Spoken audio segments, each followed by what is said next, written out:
जालन्यात एक घडलेली घटना, ते स्वर्गीय गजूभाऊ तोर, कठीण प्रकरण आहे महाराज. भर चौकामध्ये दिवसा गोळीबार करणं म्हणजे लोकांना जीवन आणि मरण किती स्वस्त वाटायला लागले. एका तरुण तडफदार माणसाचा चौकामध्ये खून करणं, गोळी घालून त्याला मारणं, ही किती कष्टदायक घटना आहे. त्यांच्या जाण्यानंतर बऱ्याच लोकांनी उलट्या सुलट्या चर्चा केल्या.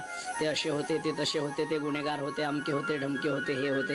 प्रत्येक माणसाच्या दोन बाजू असतात. जगातला कोणताच माणूस हा निरंक नाही. कम बहुत प्रत्येक व्यक्ती के जीवन में होता रहता है. पण गजूभाऊ काय होते, काय करत होते ते मला माहिती नाही.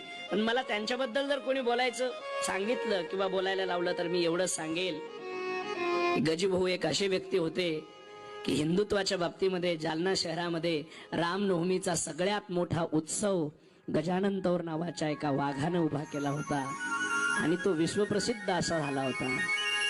हिंदुत्वासाठी काम करणारा एक आवलिया माणूस आमच्या दृष्टिकोनातून गेलेला आहे. ती पोकळी हिंदुत्ववाद्यांसाठी कायम तशीच राहणार आहे.